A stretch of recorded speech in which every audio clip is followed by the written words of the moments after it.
মাত্র 17 বছর বয়সেই দক্ষিণ কোরিয়ার উঠতি পপ তারকা ও মডেলদের মধ্যে অন্যতম মুখ হিসেবে পরিচিতি লাভ করেছিলেন সেউন ঘা। সেখানকার পপ ব্যান্ড বাবায় যোগ দেওয়ার পর খ্যাতির চূড়ায় পৌঁছে যান তিনি। 2017 সালে মূলত কোরীয় শোবিজে আত্মপ্রকাশ ঘটে তার। কিন্তু বাবার সঙ্গে 1 বছরের চুক্তিতে পপ তারকা হিসেবে যোগ দেওয়ার কয়েক মাসের মধ্যেই নিজের পেশা বদলানোর সিদ্ধান্ত নেন সেউন।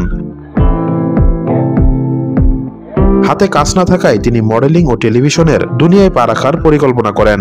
তবে সেউন একা নন, এর আগেও অনেক কোরিয়ান ব্যান্ডের সদস্যরা নিজের জগৎ বদলে অন্য পেশায় জীবন কাটিয়েছেন। কেউ নাচের জগতে মনোনিবেশ করেছেন, আবার কেউ সম্পূর্ণভাবে ভিন্ন কোনো পেশা বেছে নিয়েছেন। স্কুলের শিক্ষক বা সাধারণ চাকরিও বেছে নিয়েছেন কোনো কোনো পপ তারকা। তবে সেউনের ব্যান্ড ছাড়ার পেছনের কারণ হিসেবে শোনা যায়, এক দুর্ঘটনায় আহত হয়ে এই সিদ্ধান্ত নিয়েছিলেন তিনি। এরপর একটি বিজ্ঞাপনের অডিশন দিতে গিয়ে তার জীবনে অপ্রত্যাশিত একটি ঘটনা ঘটে যায়। প্রাপ্তবয়স্কদের ভিডিওতে কাজ করার প্রস্তাব আসে তার কাছে। পপ তারকার আসন থেকে সরে আসার পর মডেলিং ও অভিনয়ের মতো পেশায় আসার জন্য মরিয়া হয়ে উঠেছিলেন সেউন। এই প্রস্তাবটি আসতেই তিনি সেই প্রাপ্তবয়স্ক ভিডিওতে কাজ করার সম্মতি দেন। মাত্র 20 বছর বয়সে বিপুল পরিমাণ অর্থ আয় করতে শুরু করেন এই কোরীয় মডেল। 2020 সালের জুন মাসে নীল ছবির জগতে পা রাখেন সেউন।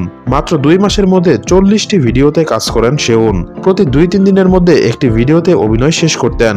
সেউনই প্রথম পপ শিল্পী যিনি ব্যান্ড ছাড়ার পর এই ধরনের পেশা বেছে নিয়েছিলেন। তার ভিডিওগুলো এতই জনপ্রিয় হয় যে তিনি প্রতি ভিডিওর জন্য 12 লক্ষ থেকে 25 লক্ষ টাকা পারিশ্রমিক পেতে শুরু করেন। তিনি তার প্রথম ভিডিওটি শেষ করার পর পারিশ্রমিক হিসেবে একটি সেডান গাড়ি পেয়েছিলেন। 2000 সালে দক্ষিণ কোরিয়ার রাজধানী সিউলে জন্ম সেউনের। মাত্র 24 বছরে পর্ন জগতে তারকার তকমা পান তিনি। পূর্ব পেশার খাতিরেও তিনি দক্ষিণ কোরিয়ায় বেশ জনপ্রিয় ছিলেন।